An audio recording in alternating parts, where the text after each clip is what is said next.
Drones europeos atacando Rusia. Europa comenzó la producción masiva de drones para su utilización contra Rusia.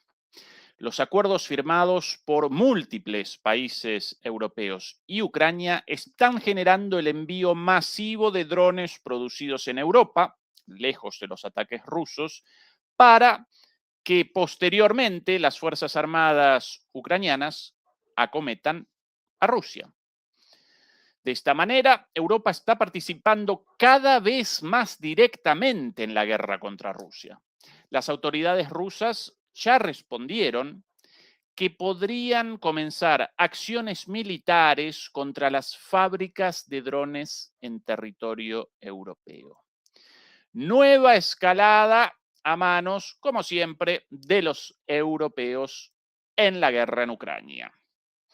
Muy buenas noches, muy buenas tardes y muy buenos días. Comenzamos la transmisión número 363 de Demoliendo Mitos Charlas. Muchas gracias por acompañarnos.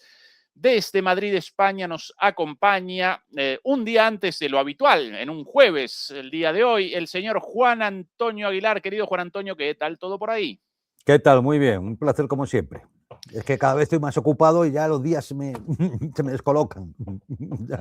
A propósito de descolocados, querido Juan Antonio, aquí las imágenes de Berlín, la ciudad de Berlín, como siempre cuando Zelensky en Berlín, un caos en la ciudad. Estas imágenes, por cierto, no muy lejos de nuestro departamento allá, de mi casa allá, yo ahora todavía en Buenos Aires. Aquí la última visita, apenas 2 días atrás, eso ahí cerquita, bueno, ahí la casa de gobierno, no muy lejos de la estación central de Berlín, Hauptbahnhof, caos en la ciudad para la visita del presidente ucraniano de mandato caduco, el señor Volodymyr Zelensky. Policía y más policía.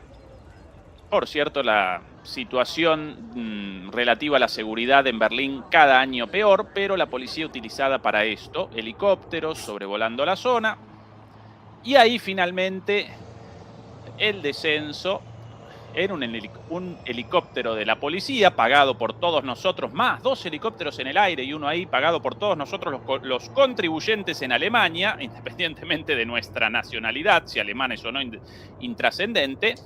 Y ahí el descenso de Merz y de Zelensky.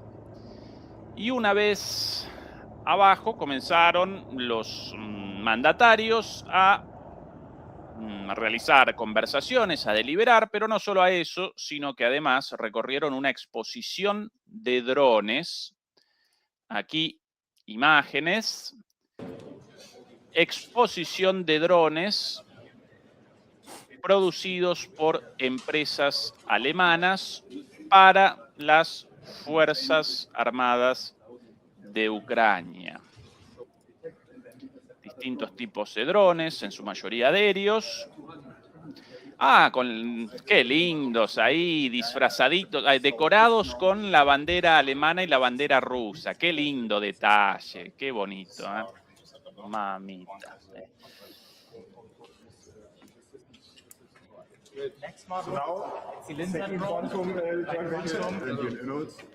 Sonrisas para un lado, sonrisas para el otro. Bueno, esto en Alemania. Además de esto, un nuevo acuerdo de cooperación entre ambos países, firmado inmediatamente después, para la producción de una cantidad aún mayor de drones, luego entregados a Ucrania para su utilización contra Rusia. Seguramente Juan Antonio presentará las cifras específicas más adelante. Y lógicamente los rusos respondieron. Aquí la respuesta de los rusos, del Ministerio de Defensa rusa, reseñada, bueno, yo aquí en realidad con la respuesta entera del ministerio, pero muy larga. Aquí la exposición de los principales puntos en uno de los medios antirrusos, Euronews, objetivos potenciales. Moscú publica las direcciones de empresas de la Unión Europea que fabrican drones para Ucrania. El Ministerio de Defensa ruso ha publicado las direcciones de las empresas europeas que fabrican drones para Ucrania. El adjunto del Consejo de Seguridad, Medvedev, los calificó de objetivos potenciales para el ejército ruso. Y efectivamente, el señor Medvedev, de forma mucho más explícita que el comunicado del ministerio ruso, presentó esto en su red social, en su cuenta, en la red X, por aquí, Medvedev. Ahora sí. La declaración del Ministerio de Defensa ruso debe tomarse al pie de la letra. La lista de instalaciones europeas que fabrican drones y otros equipos es una lista de posibles objetivos para las Fuerzas Armadas rusas. Que los ataques se materialicen dependerá de lo que suceda a continuación. Que duerman bien, socios europeos. Por si alguna duda, acaso, aquí la advertencia explícita de Medvedev. Juan Antonio, querido, ¿qué posibilidad de una escalada aún mayor en Ucrania respecto a esta situación de los drones europeos? Bueno, la posibilidad de escalada es, yo diría, absoluta.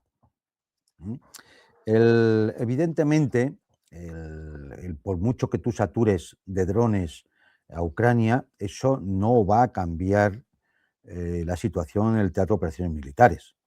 Los drones no pueden cambiar esa situación. Es decir, cada vez hay más sistemas antidrones, cada vez más hay drones antidrones, y bueno, en la línea de combate, en la línea de contacto, ya las tropas de los dos lados saben más o menos protegerse de los drones y no va a haber un cambio significativo. Puede haber más drones y demás. No, aquí el problema está en que esos drones se utilicen para atacar en instalaciones civiles o a ciudadanos, como viene ocurriendo habitualmente en zonas fronterizas de Rusia. Es decir, son drones que se van a utilizar para provocar crímenes de guerra. Es así. Es decir, la última que leí, creo que fue ayer, y resultó gravemente herido un niño, porque los lanzan contra lo que cae, contra edificios, contra...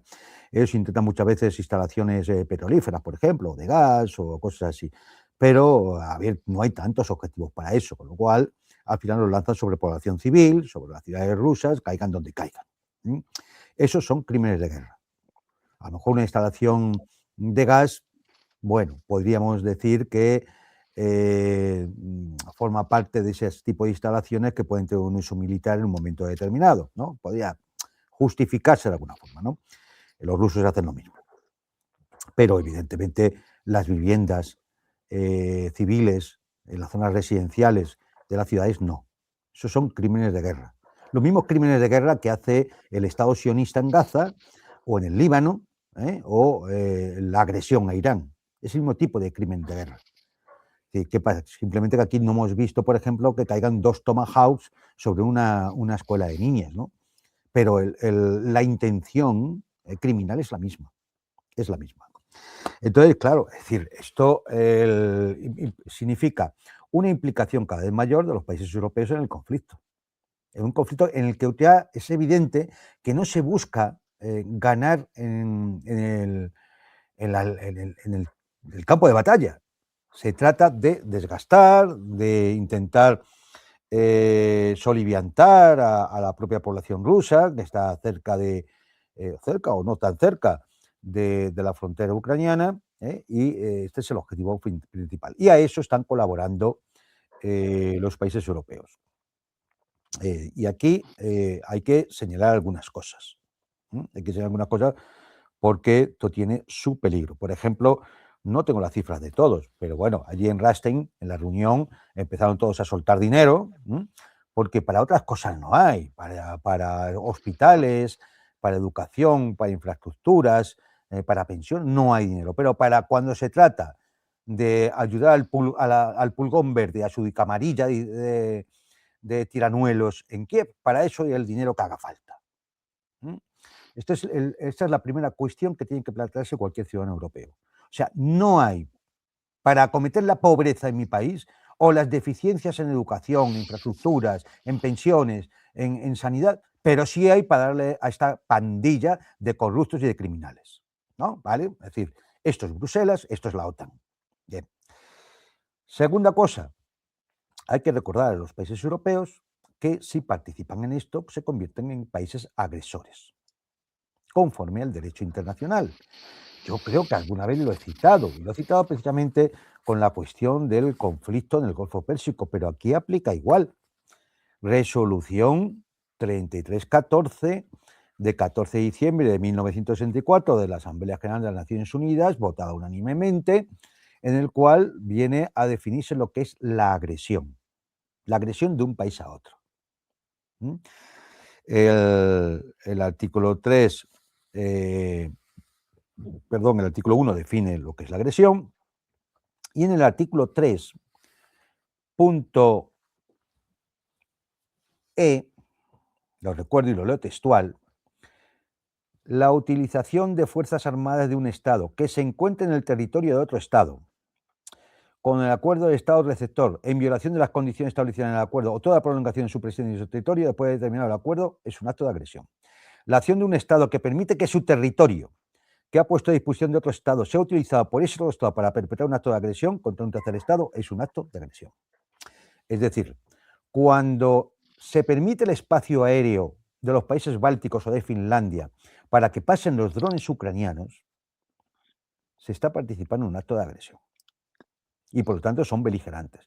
Y por lo tanto el ejército ruso podría perfectamente responder a ese acto de agresión, como ha respondido Irán en el Golfo Pérsico, cuando se utilizaban el espacio aéreo y las bases de un tercero, Estados Unidos, en su territorio. Exactamente igual. Cuando se provee a un beligerante en una guerra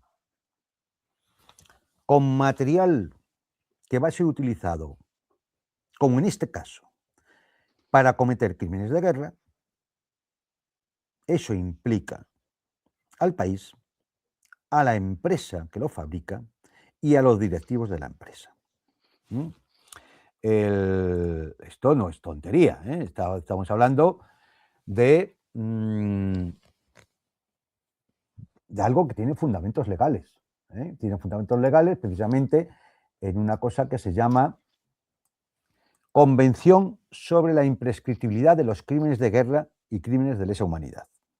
Es decir, son crímenes que no prescriben. Y entonces, uno va al Tratado sobre el Comercio de Armas y ahí queda claro que bajo el derecho internacional quienes ayudan a cometer crímenes graves pueden ser cómplices. Y si una empresa vende armas a sabienda de que se van a usar, entre otras cosas, para ese tipo de actividad criminal, se considera que ayuda y apoya dichos actos. Incluso aunque la venta haya sido autorizada por las autoridades de ese país, por ejemplo Alemania, Reino Unido o España, esto no protege automáticamente a la empresa si es evidente que esas armas se destinan a ese tipo de actividad. El Tratado sobre Comercio de Armas prohíbe a los estados autorizar exportaciones de armas si saben que serán usadas en crímenes de guerra, lo que genera obligaciones también para la empresa proveedora. Entonces, bueno, la lista que han publicado de Rusia, es decir, las autoridades rusas, señala claramente el nombre de las empresas, su dirección y demás, y el país en el que están. 20 empresas. En concreto, en Alemania hay una, en la República Checa hay una, sí, en Alemania hay dos. En el Reino Unido hay varias, en Dinamarca hay una, en Letonia hay una, en Lituania hay una, en Países Bajos hay una, en Polonia hay dos, República Checa una, etc. En Italia hay 4 y en España hay una. UAV Navigation, ya que ser imbécil para tener una empresa española y ponerlo en inglés, solamente un cretino puede hacer eso, que está situada en la calle Teide 3, en San Sebastián de los Reyes, Madrid. Entonces, bueno, no sé si los dueños y directivos de esa empresa saben que se podemos empezar a iniciar las acciones legales por crímenes de guerra. Porque esta empresa está enviando drones que luego Kiev utiliza como utiliza. Se pueden utilizar en una zona de combate, lo cual, bueno, sería legítimo. Eso no quita la complicidad en la guerra, pero sabemos, porque las noticias son diarias, del lanzamiento de 200, 300 drones, de los cuales la inmensa mayoría suelen ir a zonas civiles en el interior de Rusia, lo cual serían crímenes de guerra. Es muy lamentable, vergonzoso, bochornoso, insultante que una pandilla de empresarios de mala muerte se dediquen a dar armas a un país que está en guerra. Dice el imbécil que lleva esta empresa, pues no tiene otro nombre, que es para garantizar la seguridad de Ucrania. ¿Qué pasa? Es decir, este tipo es el típico que se cree muy listo e insulta la inteligencia de todo el mundo. Nos cree que todos somos gilipollas. Es decir, ¿cómo que tus drones van para garantizar la seguridad de Ucrania? Tus drones van para sostener a un gobierno corrupto hasta la médula, un gobierno criminal hasta la médula, una camarilla a la que estamos sosteniendo desde toda Europa, que tiene las manos manchadas de sangre, y sus cómplices, tú también, tienen las manos manchadas de sangre. Tu empresa está manchada con la sangre de inocentes. Y se lo digo aquí y ya digo, aquí vamos a hacer alguna consulta porque a lo mejor hay que llevarlo a los tribunales por crímenes de guerra. A ver si empezamos a ser todos un poco responsables. Porque esta es la realidad. Porque además, esto tiene otra consecuencia. Efectivamente, oye, las autoridades rusas pueden considerar con toda justicia objetivos legítimos las fábricas de armas que suministran a Ucrania, al régimen de Kiev. Por lo tanto, estarían haciendo que en Madrid, en San Sebastián de los Reyes, habría un objetivo legítimo para el ejército ruso, o para sus comandos, o para su servicio secreto. Es decir, esta empresa, UAV Navigation, pone en peligro la seguridad de españoles, simplemente por la actividad a la que se dedica. Por supuesto, a ver, que nadie se llame engaño. Típica empresa capitalista que estará explotando a los trabajadores como es habitual. Porque eso sí, esa es la esencia de esta gente. No es una cuestión de unos malos y otros buenos, no. Como típica empresa capitalista estará explotando a sus trabajadores. Y pongo la mano en el fuego a que así es. Cumplirán el convenio, ya sabes, estas cosas que se dicen, ¿no? No, ellos pagan a sus trabajadores conforme a la ley. Ya sabes. Pero en fin, esto es decir, primero, esto implica una potencial escalada. Dos, pone en peligro a los países donde están estas fábricas porque pueden ser consideradas objetivos legítimos con toda justicia. Y tercero, además, son sospechosos de presuntos crímenes de guerra por la utilización de sus sistemas de armas para cometer esos crímenes en el territorio de un país adversario. Se están vendiendo armas a países en guerra. Es decir, se está alimentando la guerra. Solamente para que unos tipos ganen dinero. Para que unos tipos ganen dinero. Es que, es decir, moralmente son despreciables. Despreciables. Y lamento no recordar el nombre del señor dueño o el CEO, o el delegado, consejero delegado de esta empresa. Pero espero algún día, no sé, que haya justicia y me lo encuentre en algún debate, en algún sitio, para decírselo a la cara. Es un tipo despreciable, vendiendo armas para que la gente se mate, alimentando la guerra, para que él gane dinero y se compre un vehículo de alta gama y vaya por ahí presumiendo. Miserable, un miserable. UAV Navigation. Me refiero a esta empresa porque está en España, si queréis podemos hablar del resto. Es decir, aquí ya teníamos, bueno, Terminal Autonomy, otros imbéciles en Letonia que también lo ponen en inglés, porque hay que ser arrastrado, que es lo que se es, ¿no? O en Alemania, Airlogis, o en el Reino Unido, Firepoint, o en Italia, por ejemplo, CMD Avio, ¿no? O EPA Power, otro que también lo ponen en inglés, ¿no? Es decir, en fin, esto es muy lamentable y claro, no nos escandalizamos hasta que las cosas ocurren. Luego, cuando un día ocurren las cosas, dicen, oh, ¿cómo es posible esto? Nos atacan, claro, nos atacan, pero, hombre, pero si estás participando en la guerra, estás ayudando a que se cometan crímenes de guerra. Ahí, Juan Antonio, en el mapa, el lugar de esta empresa, muy cerquita de una universidad, de nombre Sí. Universidad, muy cerca de la estación del metro Reyes Católicos de la línea 10.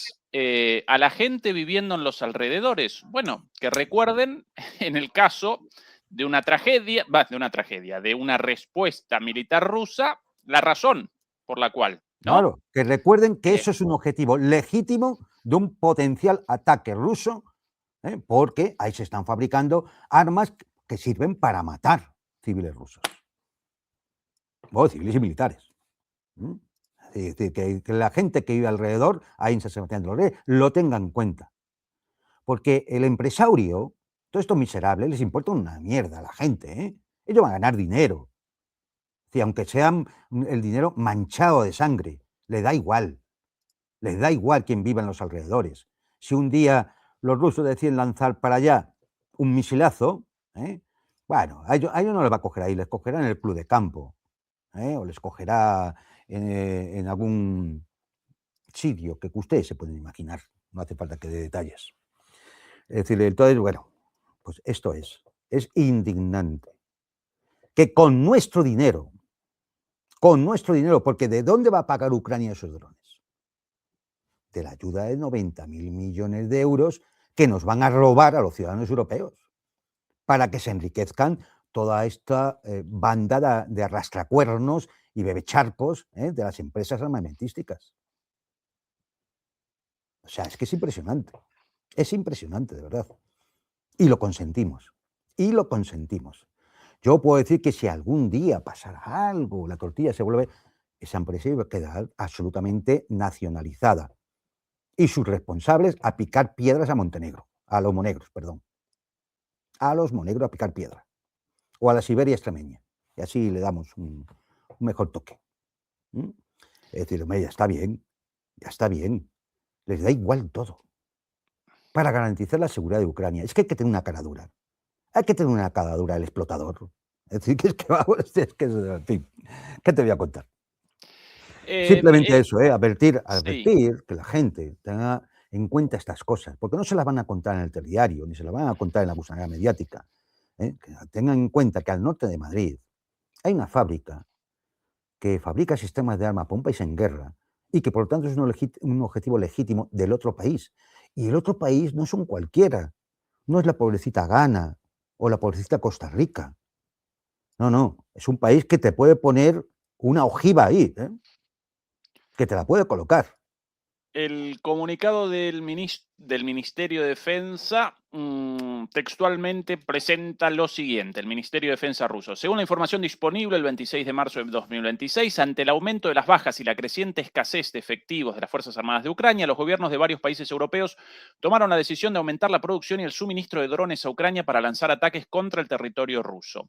Se planea un aumento sustancial de la producción de drones para el régimen de Kiev mediante la ampliación de la financiación de empresas ucranianas, entre comillas, y conjuntas ubicadas en países europeos dedicadas a la fabricación de drones de ataque y sus componentes. Consideramos esta decisión como una medida deliberada que conduce a una escalada brusca de la situación político-militar en todo el continente europeo y a la transformación gradual de estos países en la retaguardia estratégica de Ucrania. La materialización de los escenarios de ataques terroristas contra Rusia anunciados por los representantes del régimen de Kiev con el uso de drones supuestamente ucranianos, entre comillas, fabricados en Europa, conduce a consecuencias impredecibles. En lugar de reforzar la seguridad de los estados europeos, las acciones de los gobernantes europeos están arrastrando cada vez más rápidamente a los países a una guerra con Rusia. La opinión pública europea no solo debe comprender claramente las verdaderas causas de las amenazas a su seguridad, sino también conocer las direcciones y ubicaciones de las empresas ucranianas y conjuntas que fabrican drones y componentes para Ucrania en el territorio de sus países. Es que Bueno, además, recién es que lo además, presentábamos. Ezequiel, claro, es que además, Ezequiel, hay que decir que los dirigentes de la camarilla de Kiev no se cortan un pelo en decir para qué quieren los drones y que van a atacar, van a hacer ataques terroristas en Rusia. Es que ellos no se cortan. Es decir, a ver, que en última instancia yo a ellos les puedo comprender, están en una guerra, ¿vale? Es decir, que de alguna forma, bueno, pues ellos sabrán qué posibilidades tienen y lo que pueden o no pueden hacer. No, no, aquí el reproche va a que se ha montado un modelo de negocio en Europa, la Unión Europea, se ha montado un modelo de negocio, porque que nadie dude que esto sirve para que algunos se enriquezcan, ¿eh? En el cual los ciudadanos ponemos 90.000 millones de euros, más de lo que ya hemos puesto durante 4 años, más de lo que ya hemos puesto durante 4 años. Es decir, entonces nos van a sacar del bolsillo 90.000 millones de euros. ¿Para qué? ¿Para ayudar a Ucrania, al pueblo ucraniano? No, para nada. Para que empresas europeas fabriquen armamento para un país que está en guerra. Y esas empresas no lo hacen por humanidad, lo hacen para ganar dinero. Es decir, nos sacan el dinero a nosotros para dárselo a estos empresarios, para dárselo a esta canalla, que se enriquece como siempre, cuando no es de la guerra, es de la miseria del pueblo. Pero ellos siempre se enriquecen. Ellos siempre se enriquecen. Ellos así mismos, ya sabes, se llaman creadores de riqueza, son los que dan trabajo, son los que animan la economía, nacionalizados todos, porque es a esto a lo que se dedican, a enriquecerse con el sufrimiento de los demás, incluido de su propio pueblo, que al final es el que va a pagar los drones que estos señores mandan allí para matar. Ahora, ¿Mm? Juan Antonio, esto debe convalidarlo el gobierno español, porque la producción de drones y el envío a otro país sin autorización del gobierno de Sánchez, imposible o no. Pues no lo sé, porque depende cómo se categorice el dron o las piezas que se envíen. A lo mejor es tecnología simplemente de doble uso. Por ejemplo, un dron comercial lo puedes comprar por Amazon, ¿eh? O sea, es decir, no necesita ningún tipo de licencia especial. Otra cosa es material de guerra reconocido así por los estándares OTAN, ¿no? Como material de guerra. Pero, a ver, el gobierno español lo ha estado haciendo con material de guerra para Israel, por ejemplo. Eso se cortó, gracias a Dios, y ahora mismo deberían ser conscientes también de esto y cortar inmediatamente la exportación a esta gente, la exportación de ese material de guerra a un país en conflicto, a un país en guerra. Eso no es ayudar a la paz, eso no es ayudar a Ucrania, mucho menos a su pueblo. Eso no está acorde con el deseo de los ciudadanos europeos, entre otras cosas porque nunca nos han consultado. Cuando encima lo pagamos nosotros, porque es que si dijeras, no, hombre, es una pura actuación comercial que lo paga el Estado ucraniano, no, no lo paga el Estado ucraniano, lo vamos a pagar nosotros, los europeos, de nuestro bolsillo, de nuestros impuestos. Es decir, Está la página web, nos lo sacan a nosotros. Juan Antonio, de esta Mm. empresa, UAV Navigation, del grupo Oesia. Acá algunos drones, bueno, discutible, pero esto abiertamente un dron militar. Claramente, todas las atención a esto. Navegación resiliente en condiciones de GNSS denegado. Enjambres de drones. Esto, una fábrica de armas desde todo punto de vista. Munición merodeadora. Sí, sí. Pero Control de vuelo para blancos. No, no, es así, es así. Yo no sé, todavía no he mirado a ver quién está detrás de esta empresa, del grupo Oesia, es decir, no sé todavía quién está, qué personas en concreto están, pero ya te digo, es decir, todo esto habrá que mirarlo porque es decir, es muy posible que aquí incluso impulsemos alguna forma de acción judicial por presuntos crímenes de guerra. Como se pueda documentar, desde luego, que lo sepan, que vamos a ir, porque esto no, a ver, no puede ser, no puede ser. Es decir, no puede ser porque nos convierte a todos los ciudadanos no solamente en los paganos del tema, sino en objetivo de otra potencia que se considera agredida, claro. Por lo mismo que he dicho antes, hombre, se está utilizando el territorio español y el territorio de los países europeos para fabricar las armas que utiliza un tercer Estado que ni siquiera es de la Unión Europea para llevar adelante ataques en territorio de otro Estado.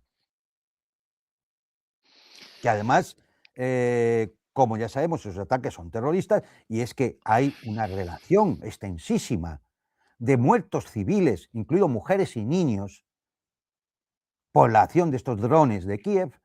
Bueno, pues eso entra dentro de la categoría de crimen de guerra.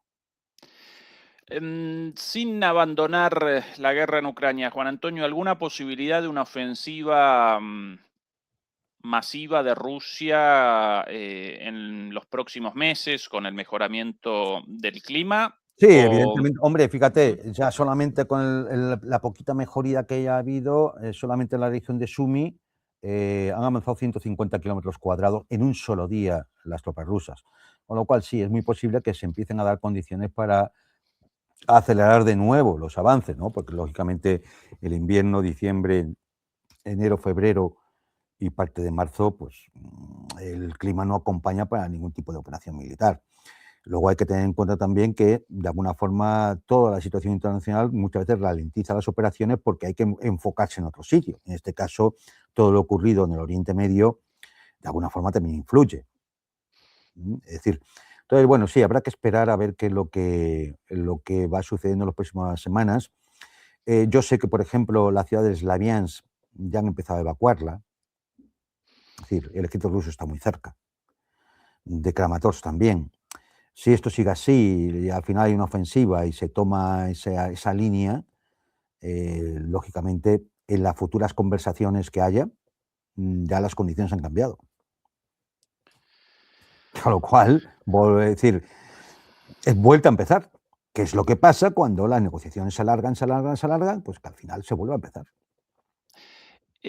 ¿Cuál es la lógica, Juan Antonio, en la continuidad de el apoyo europeo a Ucrania en este momento? Porque inicialmente desde la perspectiva otanista y antirrusa de los promotores de la guerra en Europa y en Estados Unidos, Europa supuestamente, con su apoyo a Ucrania, acompañaba el esfuerzo de Estados Unidos, el líder del mundo libre, en su defensa de Ucrania contra los malvados rusos. Ahora, Estados Unidos en la práctica abandonó la OTAN, en la práctica abandonó el apoyo directo a Ucrania, sí, comercializan armas, sí, pero día a día presenciamos las ofensas de Donald Trump contra los países europeos, incluso contra la OTAN, ahora también en parte contra Zelensky.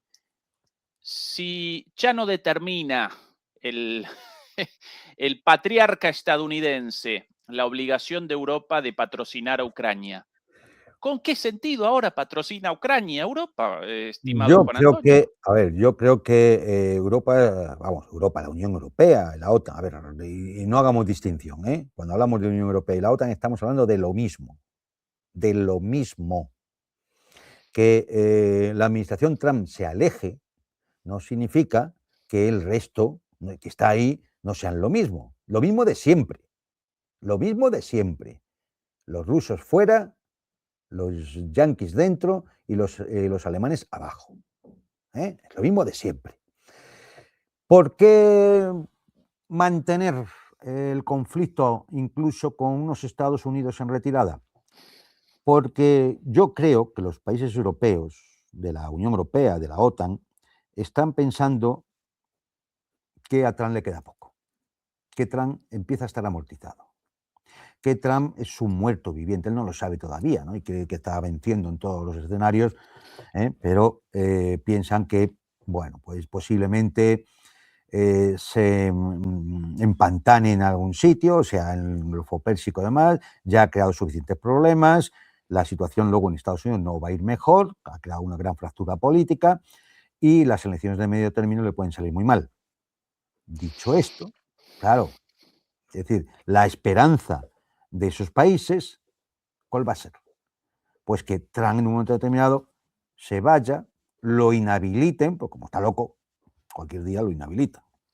Creo que es la enmienda 25 de la Constitución norteamericana. O simplemente ya quede como un pato cojo y a esperar el cambio de administración. Y yo creo que juegan a eso, a ganar tiempo. ¿Cómo sostener al régimen de Kiev mientras tanto?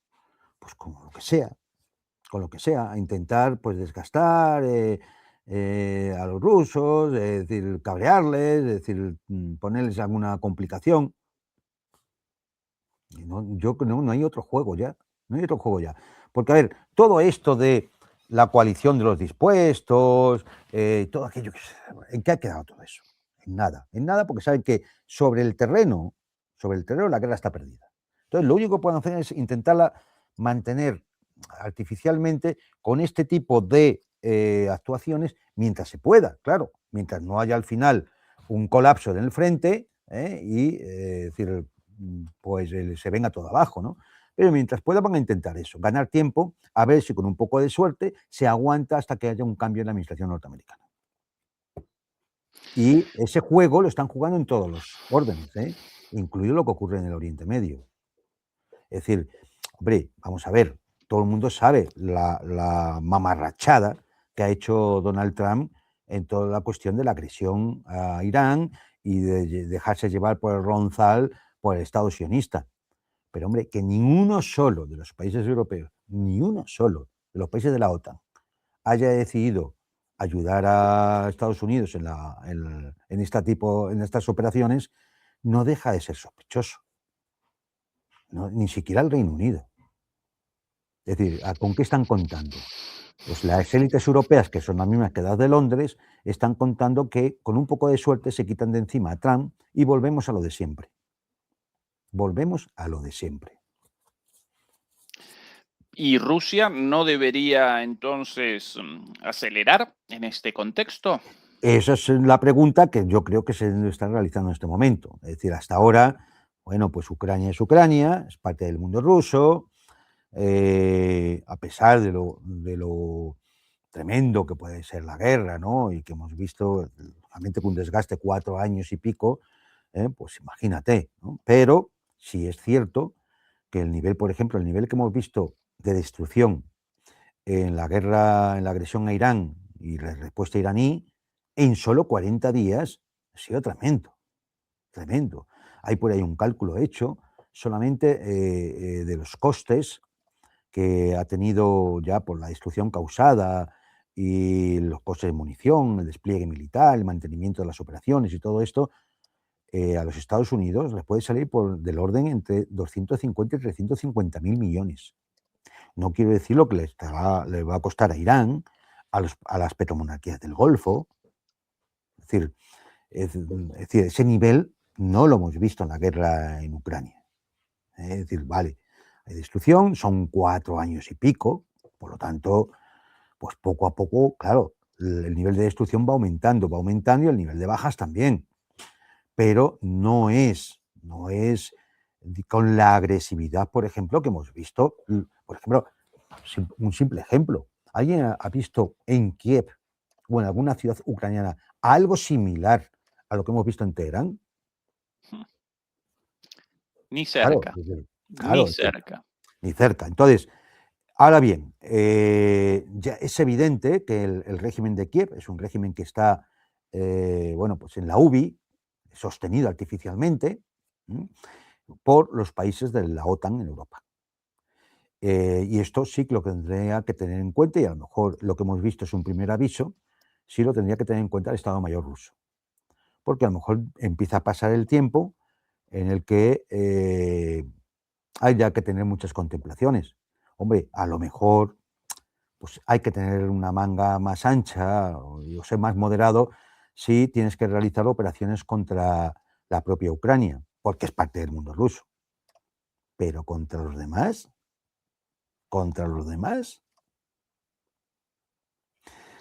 va a depender de varias cosas, ¿eh? Entre otras de cómo vaya el escenario global, de cómo se vaya resolviendo la cuestión en el Oriente Medio o en el Asia-Pacífico. Es evidente que ahora mismo la alianza estratégica entre Rusia y China es mayor, cada tiempo que va pasando va siendo mayor.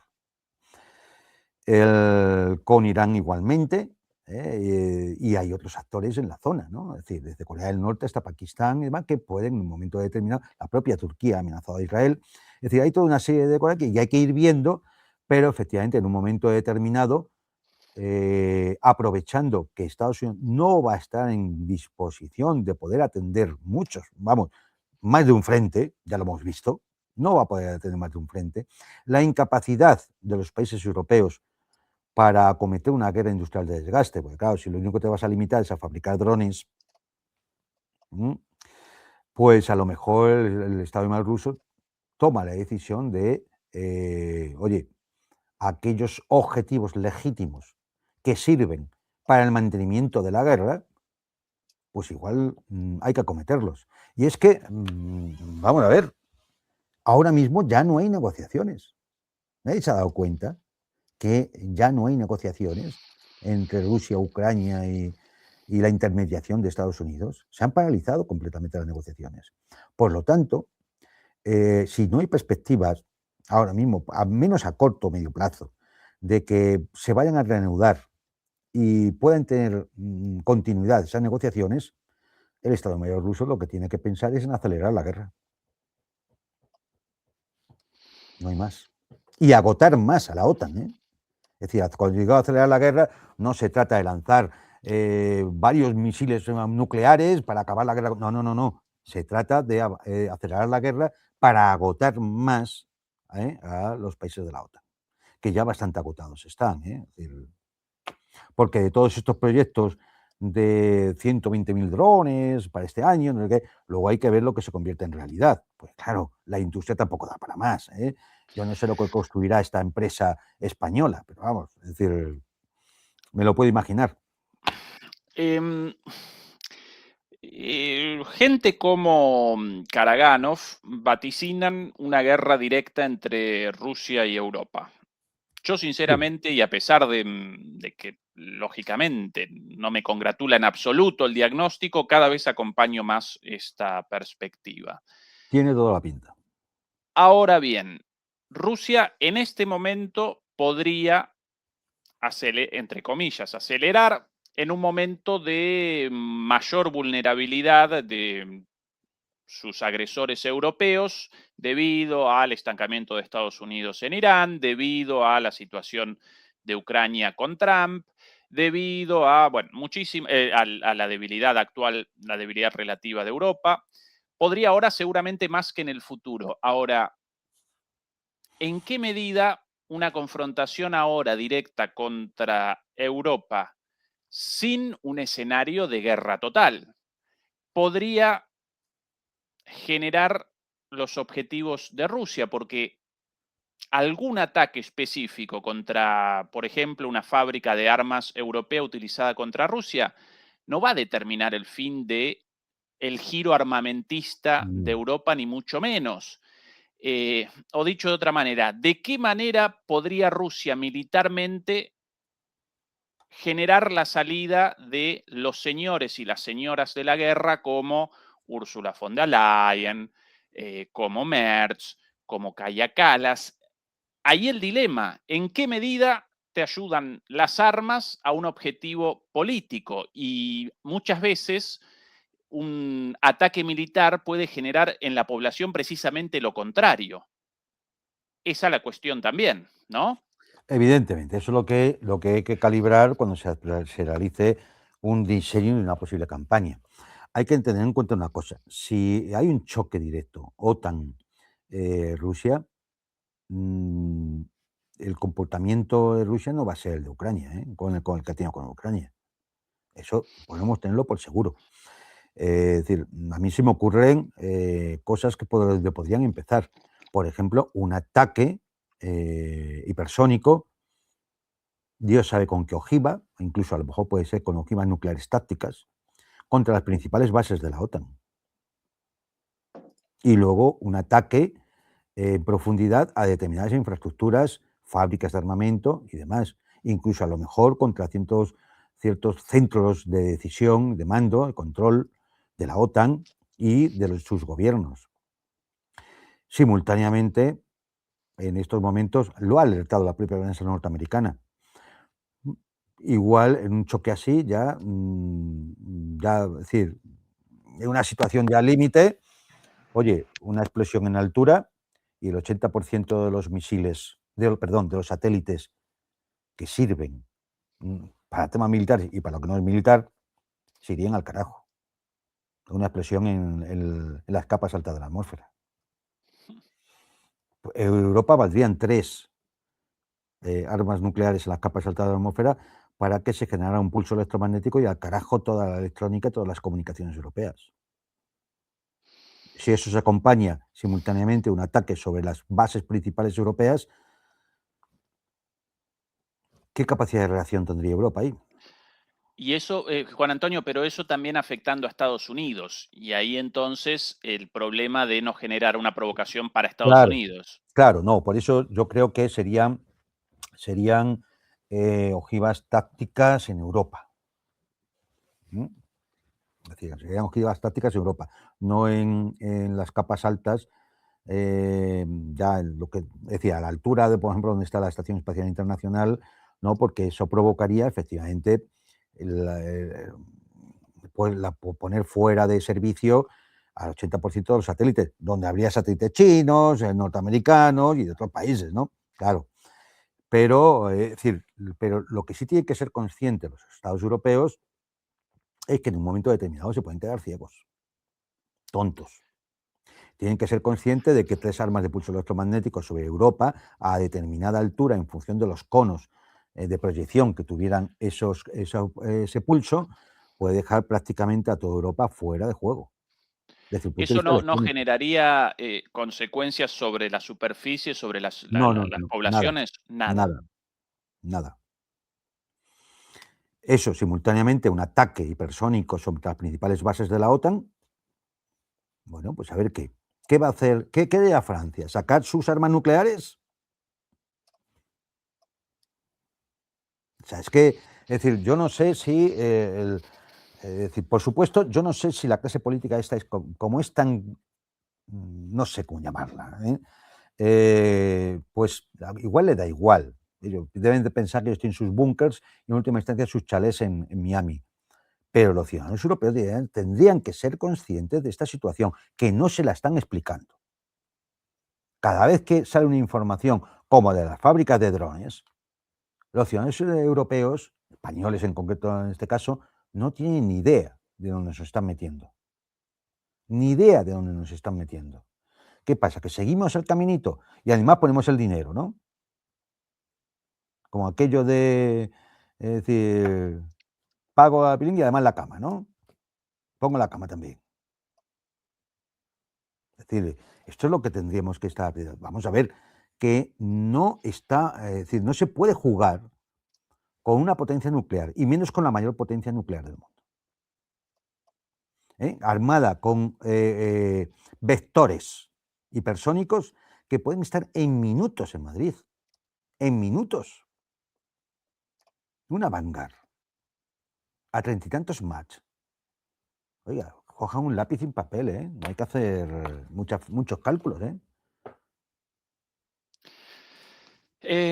Cambiando un poco la perspectiva, aunque todos estos conflictos evidentemente interrelacionados, bloqueo naval estadounidense en Irán, según los estadounidenses un éxito absoluto, según todos los traqueadores, todos los organismos dedicados a la monitorización de los buques, los buques recorren el estrecho de Hormuz como quieren, de acuerdo a las autorizaciones de A las Irán. condiciones de la Guardia De Revolucionaria. Irán, exactamente.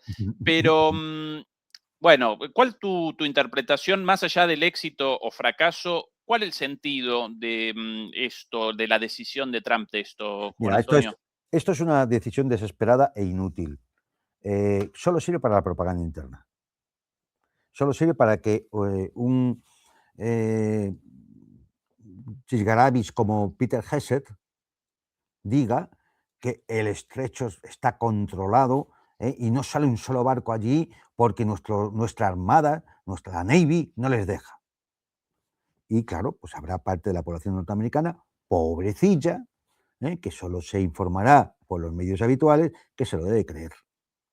Pero como tú bien dices, es que no hace falta que te lo digan ni los chinos, ni los iraníes, ni nada. Es que están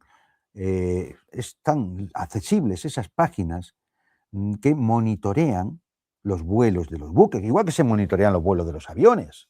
Es decir, y uno puede observar ahí cómo en un solo día, al día de ayer, cruzaron el estrecho de Hormuz más de 20 buques. Entre ellos un superpetrolero iraní con, yo no sé, si eran 2 millones de barriles, una barbaridad, no recuerdo exactamente la cifra, una barbaridad. ¿Qué ha pasado? Pero claro, a ver, pensemos con un mínimo de lógica. El estrecho de Hormuz está controlado por Irán. Cuando dicen estos que es que van a abrir o van a bloquear el estrecho, ¿dónde están los buques norteamericanos? ¿En el estrecho de Hormuz? No. Que no mientan. Y que no mientan las cacatúas que repiten en los medios de comunicación europeos las mismas gilipolleces que sueltan Peter Hesed y compañía. No están en el estrecho de Hormuz. Como poco a 300 y pico kilómetros, en momento de alto el fuego. Porque si se reinician las hostilidades, van a salir de allí a ponerse a 1.200 kilómetros, que es donde estaban. Entonces, ¿qué van a hacer? A ver, ¿qué van a hacer? Si viene un petrolero chino, ¿qué van a hacer? ¿Lo van a asaltar? ¿Lo van a asaltar? Venga, que eso quiero verlo yo. Eso quiero verlo. Venga, a ver si tienen lo que hay que tener. O un petrolero ruso. O a lo mejor van a fastidiar a los metaneros que salgan de Qatar. ¿Es eso lo que van a hacer? O quizás si un petrolero iraní va por aguas territoriales suyas, entra en las aguas de Pakistán y ya tira hacia el Océano Índico, hacia los puertos de India, ¿qué van a asaltarlo en aguas territoriales de Pakistán? No se ve lo absurdo de la medida. Lo absurdo que ha sido desde el principio. Que Irán bloquea el estrecho de Hormuz. Pues yo también. Y lo bloqueo yo también. Venga, doble bloqueo. No nos damos cuenta de lo absurdo. Pero además hay que tener, no sé, es decir, un mínimo de conocimiento geopolítico, que muchas veces se trata de mirar el mapa. El mapa. Y uno ve que al norte de Irán, Irán tiene una vía de salida en un momento determinado para su petróleo y su gas, el mar Caspio. El mar Caspio. Y dices, hombre, pero allí no hay grandes... No, allí te lo recoge Rusia y lo traslada ya a los países de la Asia Central y del resto de Asia. ¿Qué es esto del bloqueo? Es que, de verdad, claro, esto pasa porque todavía hay gente que sigue escuchando lo que dice Trump. Y Trump es un personaje en estos momentos absolutamente disoluto. Es una cabeza que ya no rige bien, quizá no rigió bien nunca, pero es una cabeza que no rige bien, es una cabeza que solo escribe y suelta imbecilidades permanentemente, y que tiene ocurrencias, improvisaciones. Ahora se le ha ocurrido, creo, un arco de triunfo, ¿no? El arco de triunfo, en vez de triunfo. Es decir, no sé, es decir, y además, fijaros, hay algo en todo esto que tiene que ver con la cuestión del fundamentalismo religioso también de las élites norteamericanas, o parte de las élites norteamericanas, tanto sionistas como las cristiano-sionistas, ¿no? Esa manera de hablar como si fueran el portavoz del mundo entero. No de los intereses norteamericanos, que sería legítimo, sería lógico, decir, oye, por mi seguridad nacional, por el que, bueno, uno lo podría entender. No, no, no, no, no. Por el mundo. ¿Por qué Irán no puede tener un arma nuclear? Porque estaría en peligro el mundo. Y ellos, como se creen sus propias películas, las mamarrachadas estas típicas en las que siempre acaban salvando a la humanidad, ¿no? Armagedón porque viene un asteroide y cosas por el estilo, Independence Day porque son los marcianos, es decir, y no es que salven a los Estados Unidos de América, no, salvan a la humanidad entera, al mundo, porque ellos son los salvadores del mundo. Esto en el fondo es una especie de teología para gilipollas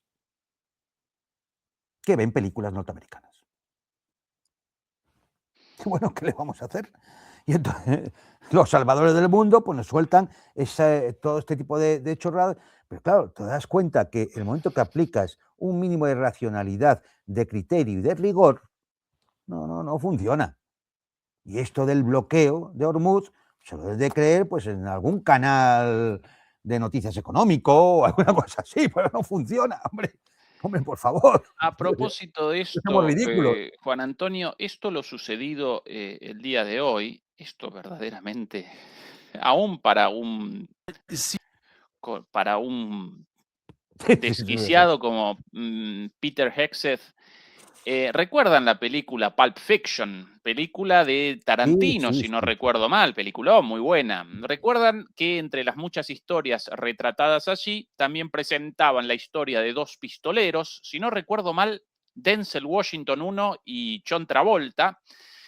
Y el personaje de, si no recuerdo mal, Denzel Washington, un actor negro, de estos pistoleros a sueldo, antes de cometer un asesinato, supuestamente recitaba, comenzaba a Una especie de realizar oración, sí, un salmo, una sí, oración. una oración supuestamente de el profeta Ezequiel, un profeta del primer testamento, en la historia aparentemente real, un rey de los judíos tremendamente sanguinario y con unos versos terribles, y comenzaba con estos salmos antes de perpetrar los asesinatos.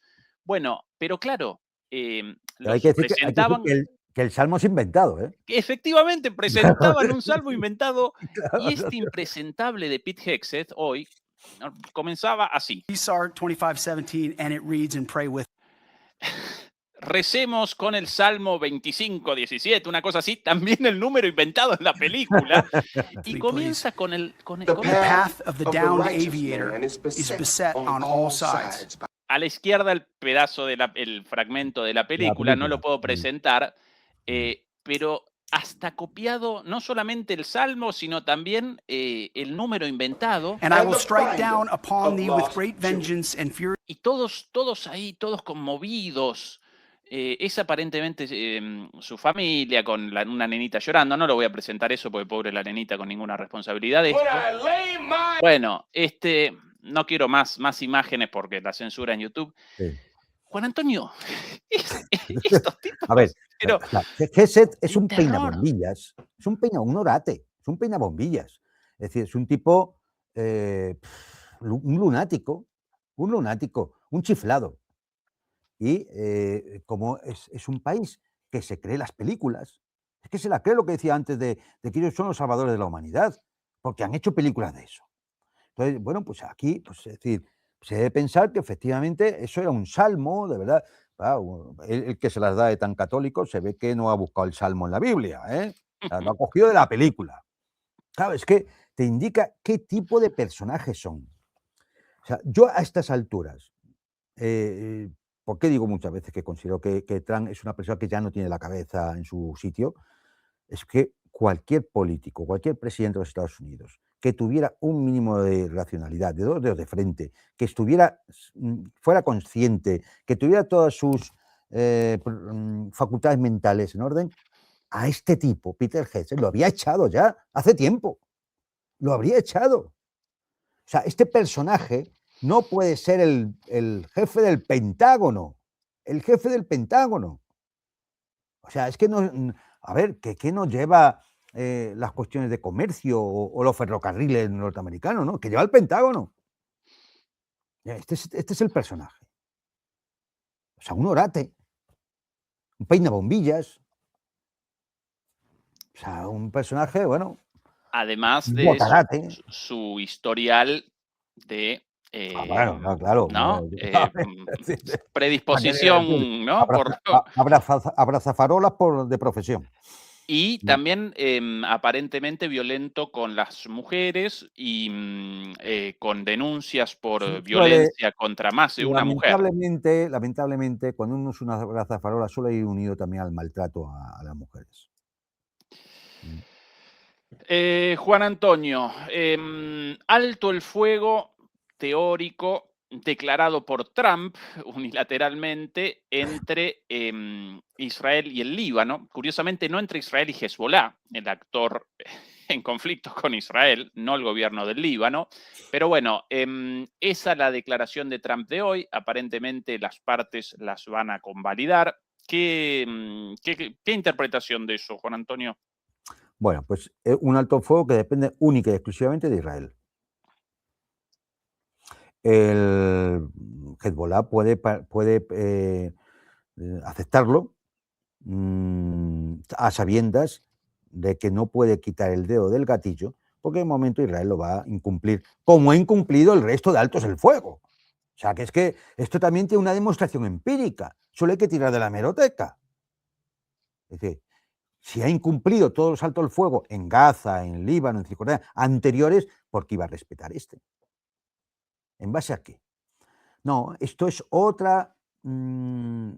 o sea, es otro espectáculo circense que ha montado Trump. De hecho, en Israel están muy cabreados porque él ya lo ha anunciado sin que el Comité de Seguridad del Estado sionista hubiera determinado aceptarlo. Él ya lo ha puesto, ya está. ¿Y qué va a decir? Que es la 10ª guerra que para. Después de aquella guerra de Albania con Paraguay, que creo que era la 9ª, esta es la 10ª, ¿no? Es decir, que a ver, pues bueno, pues vamos a ver qué pasa. El gobierno del Líbano no es un gobierno, es una estructura absolutamente servil, de intereses extranjeros, es decir, son una banda de chiquilicuatres. Allí la única fuerza política que tiene capacidad de enfrentarse a una invasión extranjera y de controlar el territorio es Hezbollah. Esto es reconocido ya en el Líbano. Hezbollah ya es más, ha crecido y es tanto dentro del Líbano que ya no es exclusivamente chiita, musulmana. Es decir, ya agrupa a los cristianos. Lo digo también para que se enteren toda esa pandilla de ratas vendepatrias de la prensa española que sigue considerando a Hezbollah una organización terrorista. Es como si yo dijera que el gobierno israelí también, porque todos vienen de la Haganah y de las bandas terroristas judías de los años 30 y 40. Pues lo mismo. Entonces, el alto el fuego, yo creo que Israel no lo va a respetar porque quizá pare las operaciones militares, pero no va a parar los bombardeos y los asesinatos selectivos. Porque es lo que viene haciendo. Luego dirá que es que no, atacó a un comandante de Hezbollah porque es un terrorista. Claro, en el alto el fuego, lo del terrorismo no entra en un alto el fuego. Si tú no consideras al otro un contendiente, no lo consideras un ejército de un país adversario, pues no respetas ni los tratados, ni el alto el fuego, ni las convenciones de Ginebra, ni respetas nada. Que es lo que ha hecho el Estado sionista siempre. No respetar nunca nada. Entonces, bueno, ¿qué pasa? Que el alto el fuego en el Líbano era una condición que ponía Irán para continuar las negociaciones. Por lo tanto, esto viene a demostrar que quien me está poniendo las condiciones de negociación es Irán. Por tanto, es quien tiene el control de la escalada y por tanto es el que tiene la iniciativa estratégica. A ver si se entera también alguno por ahí. Que sale por las mañanas como si se subiera al minarete de la mezquita a lanzar la oración, ¿no? Bueno, pues alguno, a ver si se entera. Quien me está poniendo las condiciones encima de la mesa es Irán. Y Estados Unidos necesitaba cumplir esa condición para poder sentarse, para poder mandar otra vez a J.D. Vance, no sé si a que se dé un tortazo otra vez o no, porque claro, el pobre J.D. Vance, y esto el pobre, pónganlo entre comillas, que se tenga que levantar una reunión para pedirle, para llamar al señor Netanyahu, para decirle cómo va una negociación, y le diga que ni hablar, y el otro se levante de la mesa y se vayan de la negociación, pues dime a mí si es el vicepresidente de los Estados Unidos o es un piltrafilla, un arrastracuernos, que no sirve para nada, que es lo que está quedando J.D. Vance. Desde luego, si pretende ser presidente de los Estados Unidos con esa actitud tan firme, tan valerosa que ha mostrado, apañado va él y apañado van los Estados Unidos. Así que no, yo creo que, bueno, pues vamos a ver qué nivel de respeto hay del alto el fuego. Yo no tengo ninguna confianza. Creo que Israel va a seguir haciendo lo que suele hacer. ¿Y salidas entonces para Estados Unidos?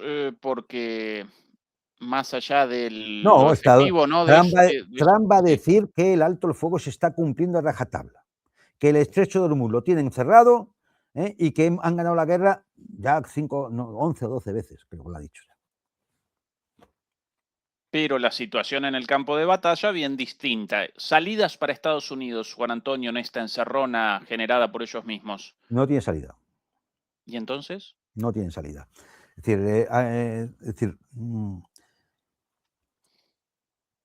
si esto sigue, y creo que en alguna vez lo hemos comentado, si esto sigue, ya, gracias a Dios, ya empiezan a decirlo más analistas, sobre todo, incluso analistas económicos de los medios anglosajones.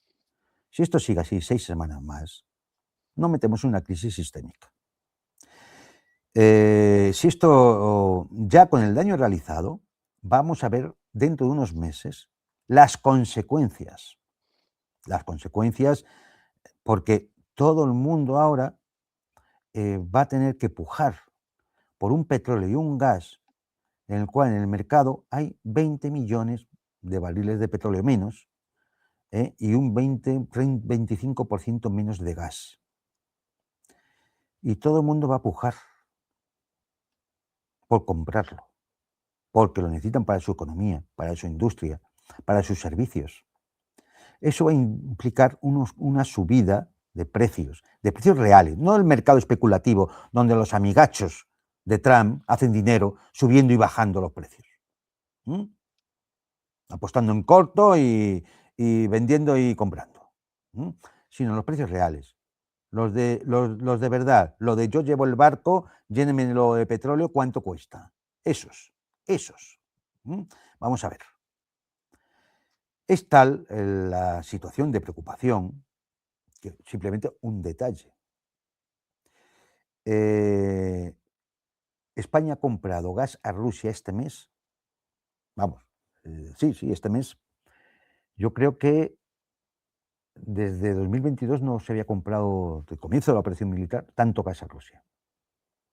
¿Por qué? Porque hay que llenar las reservas, porque como venga el invierno en esta situación, donde puede haber escasez, vamos a tener un grave problema.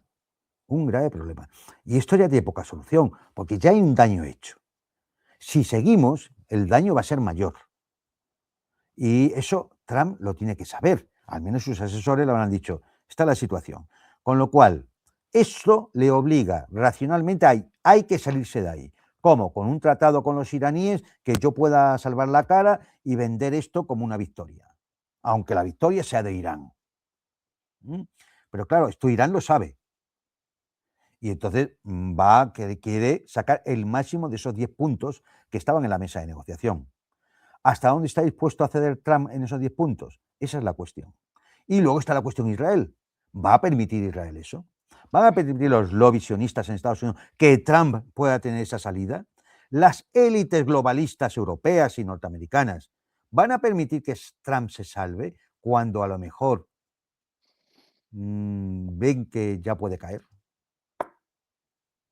Esa es la gran duda. Y efectivamente, vale, podría tener esa salida, pero la presión que va a tener alrededor no se lo va a permitir. Con lo cual, ¿qué le queda? ¿Lanzarse a una guerra terrestre? Es decir, eso sería peor todavía. Peor me refiero para la administración norteamericana actual, para Trump y su... Sería todavía peor. Con lo cual, ¿qué salida tiene? Mala. La que sea, mala. Y lamentablemente es así. Teniendo en cuenta cómo se han comportado irracionalmente hasta ahora, a mí no me extrañara que este mismo fin de semana empezaran de nuevo a bombardear, o que dentro de un mes hayan reunido 80.000 soldados y los lancen a ocupar las islas, o yo qué sé, hacer aquí, y ya se empantanen en una guerra como en Vietnam o como en Afganistán, es decir, que tendrá peor solución. Entonces yo no lo veo, no lo veo. Es decir, Trump ha logrado meterse en un embolado, en una trampa, de que ahora no sé cómo va a salir. Podría salir, como digo, con eso. Bueno, vamos a hacer un tratado, un acuerdo con los iraníes, va a haber que ceder en determinadas cosas, pero claro, tú imagínate cuando digan, no, hemos conseguido que los iraníes no enriquezcan uranio durante 5 años. ¿Qué va a decir Israel? Es Sí, más, el propio Irán, cuando diga, bueno, cuando ya no esté Trump y ya la situación sea otra, ¿quién va a controlar eso?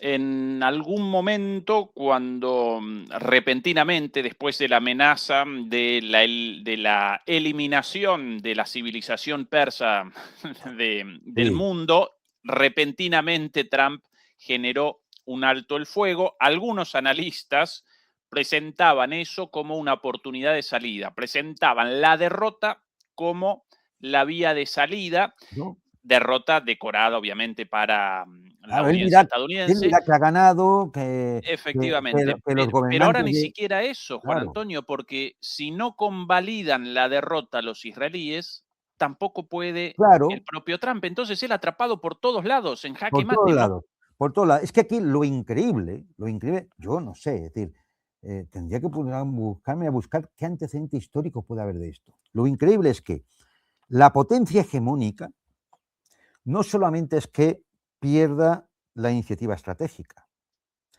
pierde el control de la escalada y resulta que ese control de la escalada queda en manos de 2 estados, que no son ellos. Queda en manos de lo que decida Irán y de lo que decida Israel. Y entonces, ¿pero qué hegemonía tienes tú? O sea, estás haciendo el ridículo. Es decir, claro, aquí, ¿qué correspondería? Si Trump supiera o pudiera quitarse encima todas las presiones, diría, mira, Netanyahu, se acabó. Y como muevas un solo avión, no te va a llegar, vamos, ni un petardo de Navidad. Y se acabó. Y se acabó. Y luego con Irán, cierras el acuerdo de paz que tú creas conveniente. Y a lo mejor en una situación así, hasta los iraníes que ya han dicho, vamos a ver, si es que poco menos que Vance ha acabado diciendo que el único punto que hay en desacuerdo es que Irán confirme públicamente y fehacientemente que no va a fabricar un arma nuclear. Pero ¿cuántas veces lo va a decir? Si lleváis 30 años diciendo que va a fabricar un arma nuclear y los 30 años no ha aparecido el arma nuclear. Es que es ridículo. Pero bueno, se podía llegar a un tratado de ese tipo, la paz, el no sé qué, no sé cuánto. ¿Vale? Y tú lo venderás como una victoria. Ahora la dirigencia iraní es amiga tuya, porque ahora son mucho mejor, porque claro, eliminamos a los otros que eran, uy, como eran los otros. A los de ahora sí que son buena gente, ¿no? Es decir, esto es lo que va diciendo Trump. Es que estas tonterías son las que va diciendo, ¿no? Entonces, él podría salir de esa. Pero claro, para eso tendría que tener el valor o el poder dentro de Estados Unidos, cuando le vaya el de la AIPAC de turno, de pegarle una patada en el trasero y echarlo de la Casa Blanca. Eso lo puede hacer. Quiere hacerlo. ¿Va a mandar al yerno a freír monas? Que es un agente sionista. ¿Va a mandar más lejos que al yerno a esa cucaracha que se llama Steve Witkoff? Yo creo que no puede hacerlo. Posiblemente no tenga ni la fuerza, ni la convicción, ni el poder. Y entonces, ¿qué salida tiene? La de la derrota. Pero la derrota no en la guerra, ya. La de la derrota interna en Estados Unidos, que es lo que todas las élites están esperando. Que finalmente se pegue el tortazo, pierda las elecciones, e incluso puedan iniciar contra él algún tipo de impeachment para quitárselo de encima, incluso antes, ¿no? O la enmienda 25. Por ejemplo, la enmienda 25, si la enmienda 25 la sacaran adelante, ¿quién sería el presidente hasta las siguientes elecciones presidenciales? J.D. Vance. Es decir, esto es peligroso también. Porque ¿hasta qué punto controla Trump su propio gobierno? Es decir, dentro de la Casa Blanca. ¿Hasta qué punto controla? Igual no controla nada. Yo creo que va a haber un momento en que solo va a controlar la sala de baile esa que ha fabricado, que ha construido, o el Arco Triunfo.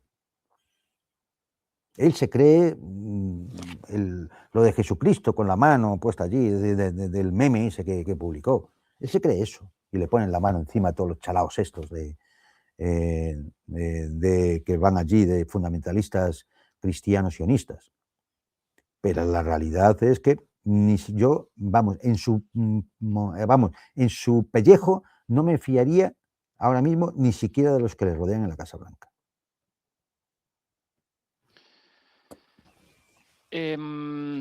Sobre el final, por cierto, recuerden acompañar a nuestro canal amigo y hermano Guerras y Geopolítica en Telegram, el canal, para mí, el mejor canal sobre geopolítica en español. En Telegram no lo desaprovechen. ¿Qué más, Juan Antonio, en el tintero? Por ahí, ya como lo último, imágenes de aquí, de Siria.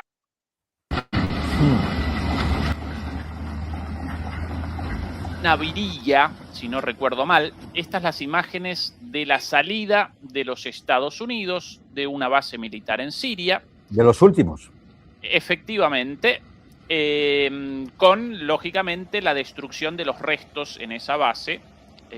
Unas explosiones tremendas también. ¿Cuál es el significado de esto, Juan Antonio? Y por cierto, ¿cuán probable una escalada en Siria entre Israel y Turquía? Pues dependerá de cómo vayan sucediéndose las cosas en Oriente Medio y con el conflicto con Irán. Evidentemente, cuanto más se agudice o más se debiliten las posiciones de respaldo a Israel, más se va a envalentonar Turquía. Las tropas norteamericanas, ¿a qué fueron a Siria? ¿Se acuerdan ustedes? Ya han pasado muchos años. A luchar contra el ISIS y Al-Qaeda. Ya la han puesto en Damasco. Ellas, o sea, los Estados Unidos y sus alátares, ya han puesto Al-Qaeda en Damasco. Y entonces ahora ya se retiran. ¿Qué pasa? Que el objetivo era poner Al-Qaeda en Damasco. Y entonces, como ya están, ya se pueden retirar. Ya no hay lucha contra el ISIS, ya no hay lucha contra Al-Qaeda, las bandas del terrorismo yihadista internacional, ¿no? Ya nos podemos ir, ya hemos ganado, ya hemos colocado a Al-Qaeda en Damasco. Así es. Con lo cual, bueno, resultado geopolítico, pues que las tropas norteamericanas están saliendo de Irak, creo que queda la base Victoria y lo poco que queda en Erbil, salen de Siria, ¿y quién se potencia ahí? Turquía. Turquía ahora mismo tendría el corredor directamente, corredor terrestre directo, en un posible enfrentamiento con Israel. Con lo cual, efectivamente, eso hace que Siria siga siendo una zona de fractura geopolítica. Si a esto lo unimos, efectivamente, a la situación del Líbano y la presión, ¿no? El peso que va teniendo Irán en Irak, en el Golfo Pérsico, con Yemen y demás, pues evidentemente aquí hay dos actores que tendrían que ponerse a pensar y a temblar, que uno es la entidad sionista y el otro es Arabia Saudita. Por eso Arabia Saudita necesita en estos momentos de Pakistán y que Pakistán intente de alguna forma calmar la situación en el Golfo Pérsico. Porque sabéis que existe una alianza, un acuerdo estratégico entre Arabia Saudita y Pakistán. Y bueno, pues Pakistán tiene buenas relaciones con Irán, tiene buenas relaciones con Occidente, tiene buenas relaciones con Rusia, es un aliado estratégico de China y por tanto digamos que el papel de Pakistán ha subido muchos enteros en la zona. Y Turquía es otra potencia regional que quiere hacerse valer. Y cada vez tiene un mayor enfrentamiento con Israel, entre otras cosas, son muchos los factores, pero entre otros también por la propia presión pública del pueblo turco. Porque al final, si uno hace una perspectiva histórica, desde el año 1973 han pasado 50 años, algo más de 50 años. En 50 años, los únicos que se han atrevido con Israel y con Estados Unidos, los únicos han sido Irán y el Eje de la Resistencia.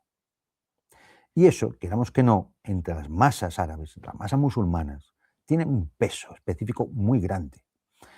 Y de alguna forma empequeñece el papel de Egipto, el papel de Arabia Saudita e incluso el papel de Turquía. Por eso Turquía tiene que mover ficha, si quiere mantener al menos una posición de decir, no, a ver, dentro de este mundo nosotros tenemos nuestro papel, igual que lo tiene Pakistán o lo tiene Irán o Arabia Saudita. Pero, es decir, entramos ahora en una dinámica donde va a haber competencia geopolítica por tener un peso mayor en la región, en un momento además donde los norteamericanos empiezan a estar muy debilitados. O se van o han quedado con sus bases destruidas, su capacidad de protección puesta en duda, y lo único que hay que es el apoyo sobre todas las cosas, sobre todo sobre el propio pueblo norteamericano, el apoyo a Israel. Pero claro, es que hay todas esas potencias de la zona regionales, son todas enemigas de Israel, todas. Entonces, bueno, pues cuando pase todo esto, ¿qué va a quedar de los acuerdos de Abraham? Creo que poco. ¿Qué va a quedar del papel, el peso por su economía, por su riqueza, además de las petromonarquías? Creo que va a quedar muy disminuido. Y los actores que ahí van a tener, se van a sentar en la mesa para decidir el futuro de la región, van a ser, sí, hombre, yo imagino que Arabia Saudita y Egipto estarán, ¿no? Porque tienen su peso, ¿no? Pero fundamentalmente va a ser Pakistán, Irán y Turquía. Bien. Por cierto, declaraciones de hace minutos de Netanyahu de que no van a abandonar el sur del Líbano, a pesar de este alto el fuego. Sobre el final, sencillamente, algo distinto. Aquí una muestra, querido Juan Antonio, de que el TCC, la oficina de reclutamiento en Ucrania, genera milagros. Porque por esto, atención a, bueno, esta una más de las tantas imágenes captadas por ucranianos de a pie, sencillamente documentando el secuestro de ciudadanos ucranianos en las calles, de varones, por las fuerzas de la movilización en la oficina del TCC, como las llaman. Pero en este caso, atención a lo sucedido, esto es verdaderamente muy, muy particular. un montón de estos mastodontes alrededor del automóvil de un señor. Atención a lo sucedido aquí, porque vamos a presenciar un milagro. A propósito de Trump vestido de Jesús, disfrazado de Jesús y de médico sanador. Bueno, aquí el descenso de este señor, rengueando con una muleta. Aún así reclutado, ningún problema. Si el tipo supuestamente cojo, reclutado y subido a la camioneta, a la furgoneta de la patota del TCC.